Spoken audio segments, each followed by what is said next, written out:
Today, let me start today this first isomorphism theorem, which is also known as fundamental theorem on group homomorphism.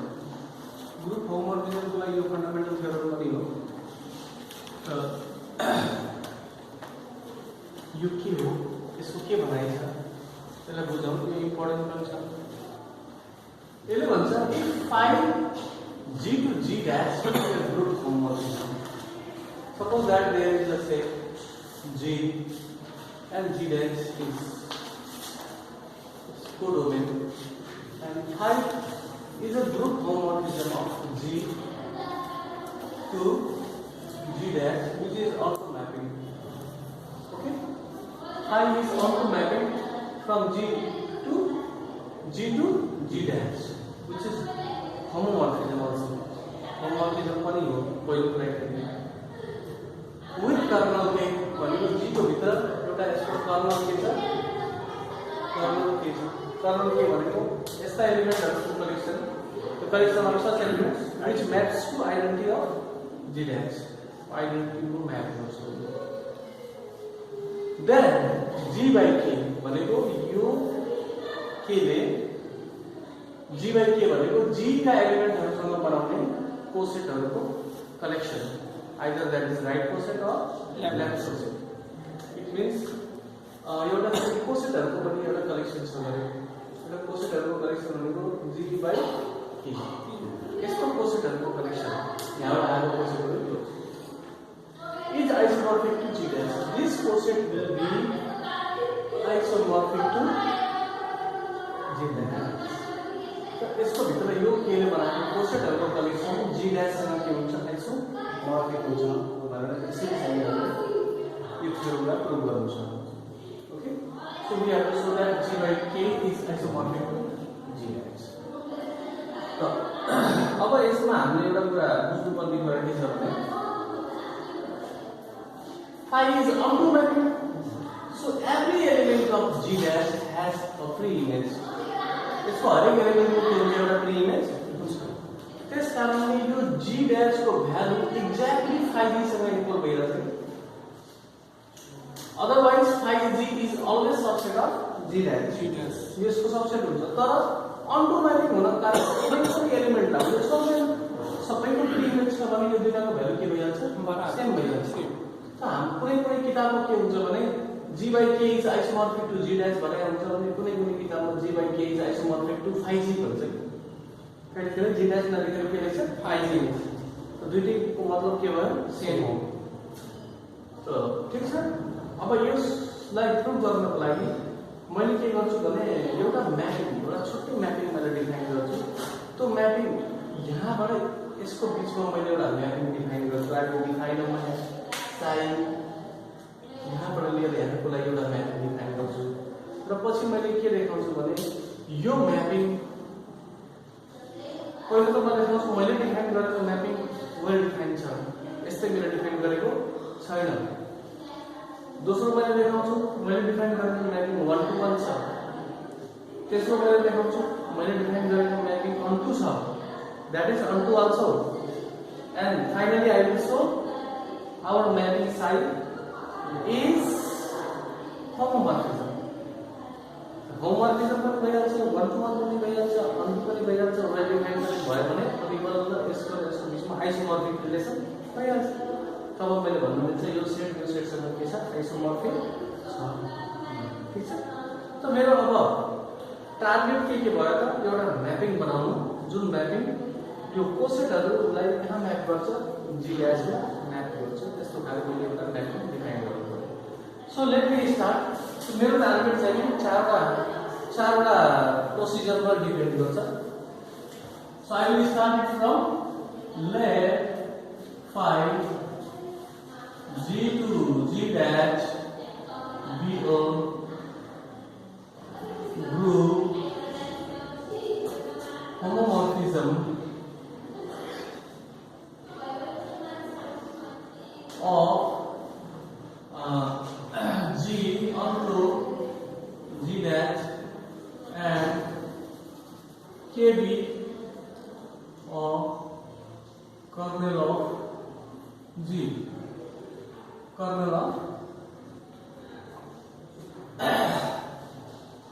के B यो colonel भनौँ जो चाहिँ जी को चाहिँ एउटा कर्नल ठीक छ। अब यो कर्नल भएपछि त let us define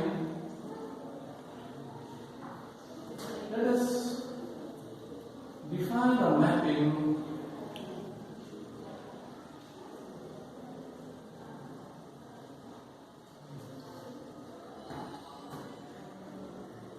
from G by K to G dash by कसरी डिफाइन गर्ने भन्दाखेरि G by K को एलिमेन्टलाई G dash मा म्याप गर्ने खाले एउटा म्यापिङ डिफाइन गर्छु। Mapping psi from G by K to G dash by what definition? By phi। यसको G by K को एलिमेन्ट कस्तो टाइपको हुन्छ? G by K को एलिमेन्ट भनेको K को यस्तो टाइपको हुन्छ kg2 kg1 यस्तो टाइपको एलिमेन्टहरु हुन्छ। G कै एलिमेन्ट नलिनु where this G1 G2 these all are elements from G। So our element is of the type kg, psi kg will map to phi g। यस्तो तरिकाले लेख्नु बनाए। एक्चुअली G dash पिछको ठाउँमा मैले phi g पनि त लेख्न पाउँछु। एउटै कुरा यसका एलिमेन्ट phi g मा पुर्याउने, psi kg ले phi g मा पुर्याउने। अझै सजिलो कुरालाई के भन्नु पर्यो? psi ले के हराएर जान्छ, यसको ठाउँमा के आउँछ? phi आउँछ। हिसाब गर्ने क्रममा के त्यसरी लेखे पनि भयो। psi ले के हराइदिने, त्यसको ठाउँमा के आइदिने? phi आइदिने। यो चाहिँ सर्टकट तरिका। त अब यो म्यापिङ जुन मैले आफूले बनाए म्यापिङहरु त्यसले बनाउन पाइन्छ। मलाई आज पनि बनाइयो। तो वेल डिफाइन गर्नुपर्छ कि हाँ भाइ मैले बनाएको म्यापिङ ठीक छ, यो गलत छैन। म्यापिङ के हुन्छ? एउटा फंक्सन त हो म्यापिङ। त उसले के गर्नुपर्छ भने फंक्सनको क्राइटेरियालाई सेटिस्फाई गर्नुपर्छ। फंक्सनको डेफिनेसन दिएर ल्याएको छ। What is the definition of function? फंक्सनको डेफिनेसन यो हुन्छ कि each element of the domain should have a unique image। त्यसको इमेज के हुनुपर्छ? युनिक हुनुपर्छ। So whatever function you take from the domain to the codomain,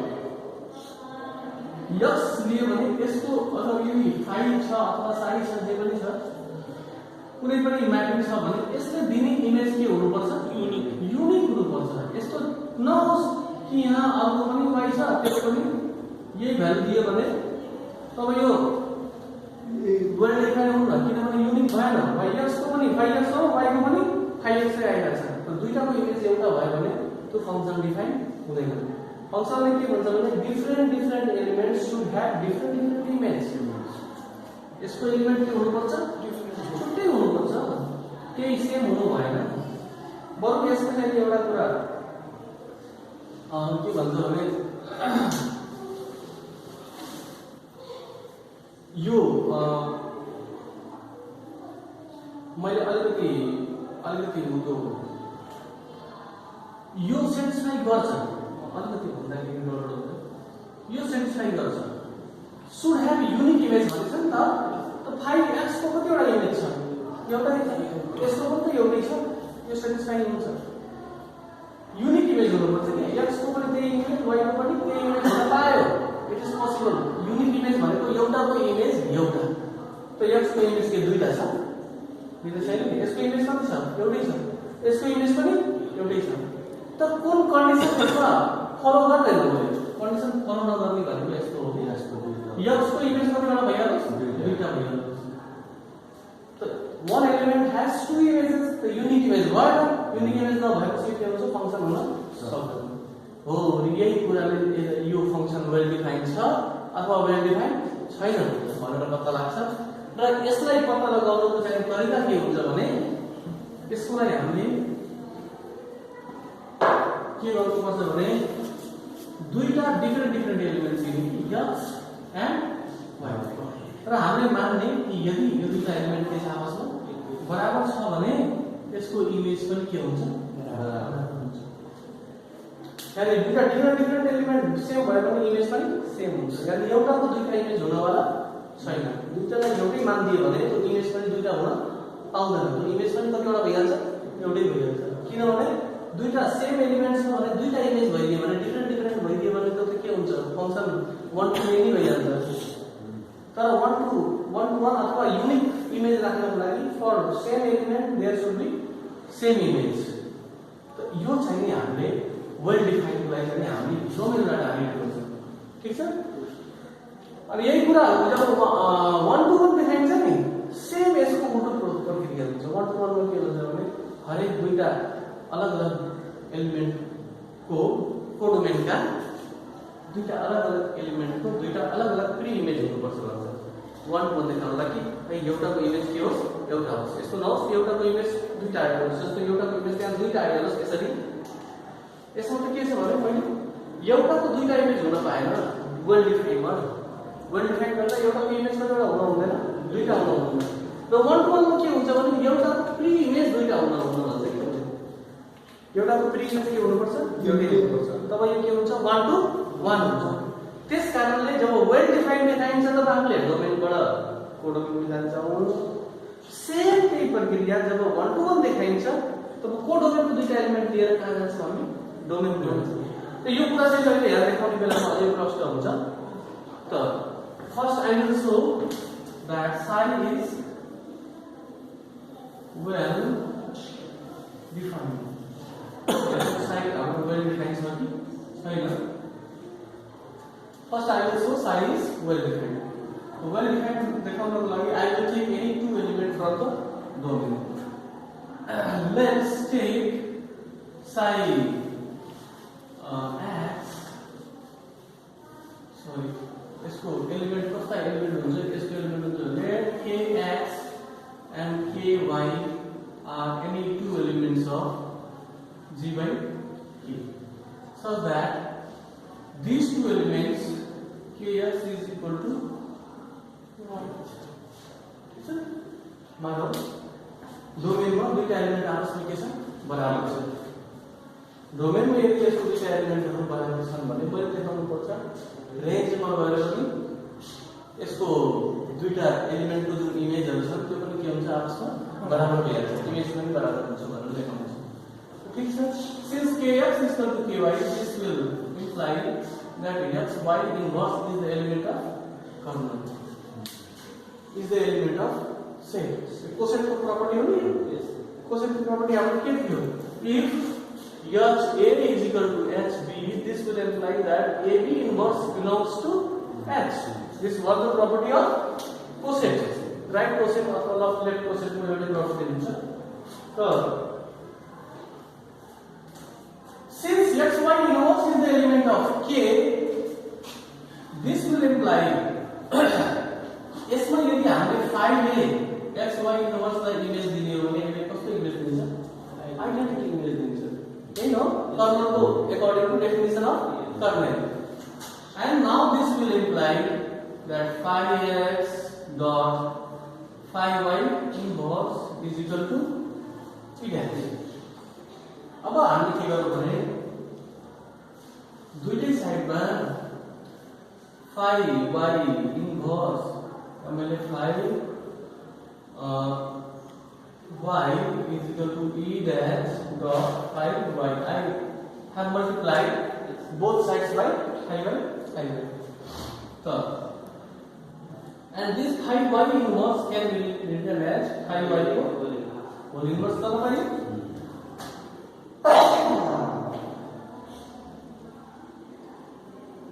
This is whole inverse. This will lead to the result phi x into e dash.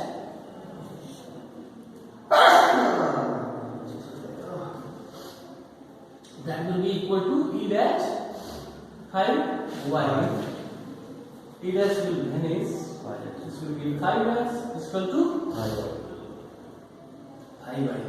And you know well that phi x can be written as in the form of psi.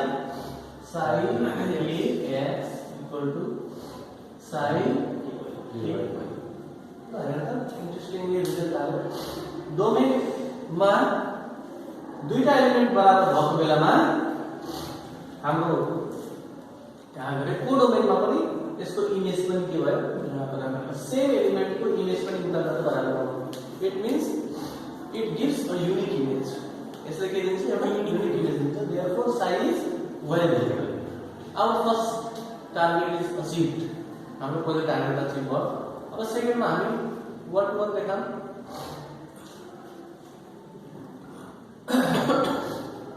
Sign is 1 to 1 देखाउनको लागि के गर्नुपर्छ दुईटा element कहाँबाट लिने रेन्जबाट लिने so let us take that sine kx is equal to sine ky then sine kx is equal to sine ky भएपछि हामीले लेख्न सकिन्छ sin kx is equal to है y लेख्न सकिन्छ अब furthermore phi x is multiplied by phi y को inverse को multiply करना then we equal to phi y into phi y को inverse करना यो भइसकेपछि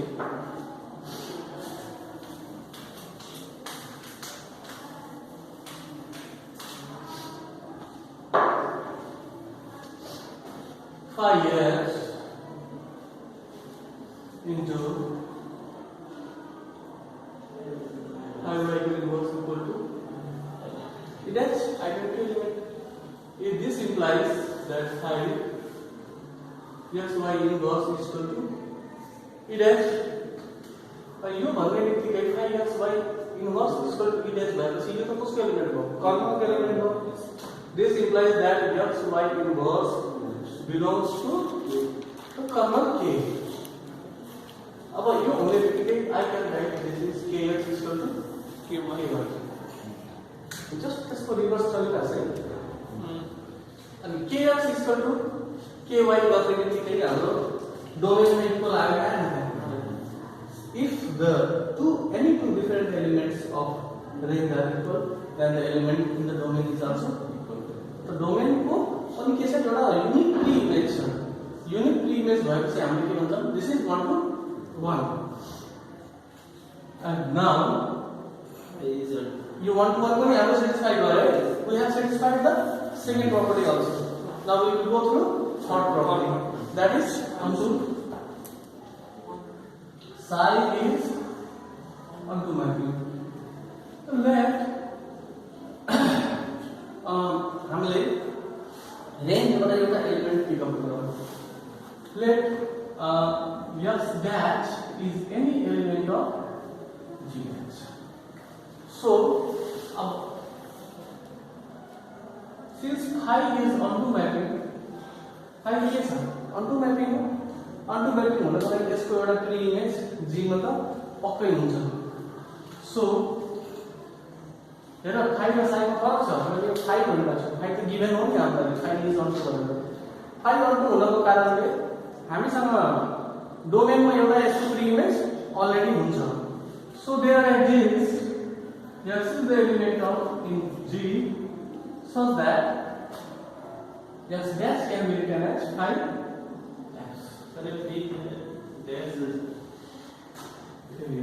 the g हो क्यों d dash phi कस्तो म्यापिङ हो onto म्यापिङ हो भनेपछि यसको एउटा एलिमेन्ट यहाँ x dash भएपछि यसको एउटा प्री इमेज यहाँ हुने न प्री इमेज त चाहियो ताकि phi x ले के गरोस् and this यसको लागि प्री इमेज हो भनेर मैले भनेको ठीक छ नि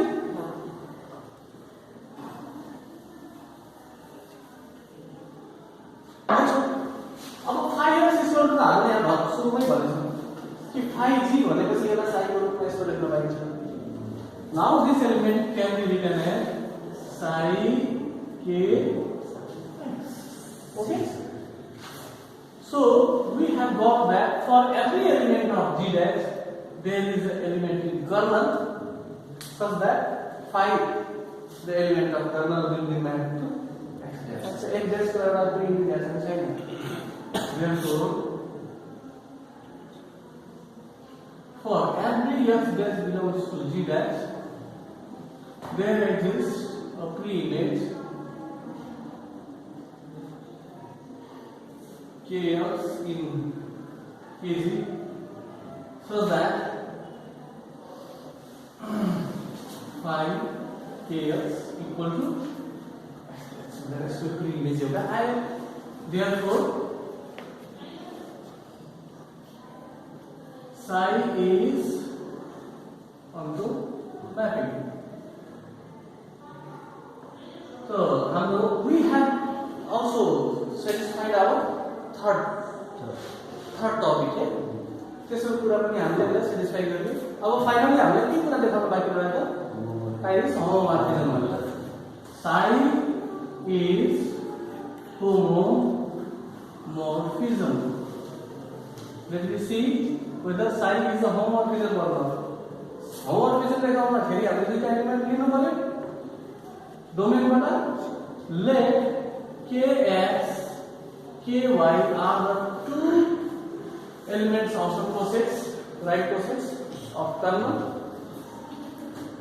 Now I have to show that psi kx into ky is equal to should be psi kx into psi ky. त्यस्तो भएर पनि होमोमर्फिजम भइहाल्छ. Let me see. त्यस्तो हुन्छ कि हुँदैन? By the property of right cosets, you know well that I can write it kx into ky is equal to kx. Only yes, property हाम्रो cosect property, and we know well that psi kxy can be written as phi xy. कुछ यो कुरा psi के हटेर के आउँछ? phi आउँछ. According to our supposition. And what is phi? Phi is a homomorphism. Phi is a homomorphism over it.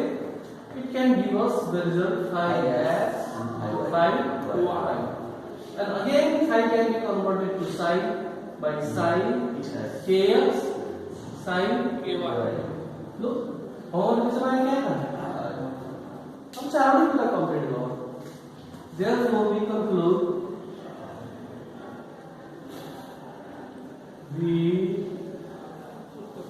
conclude that psi from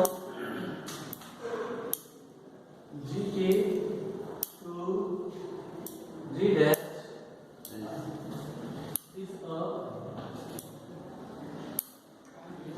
is an isomorphic mapping. यो isomorphic mapping हुनको कारणले भन्न मिल्छ भने g by k by j is isomorphic to g dash.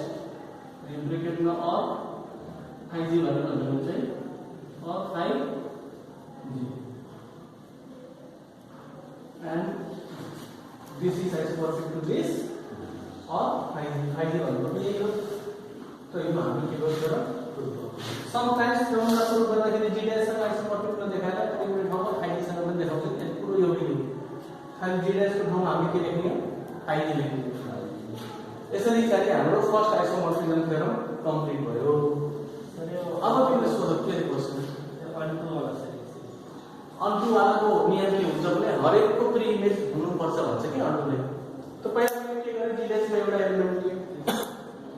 g dash मा element लिएपछि since we have a simple mistake since phi is the onto छ नि phi लाई अब के भन्छ भने onto mapping हो भने त phi ले त कम से कम एउटा यस्तो याद दिलाउँछ नि यस्तो त्यस्तो हो त्यो त दिलाउँछ नि. यो रिलेसन कोले दिन्छ? phi ले दिन्छ.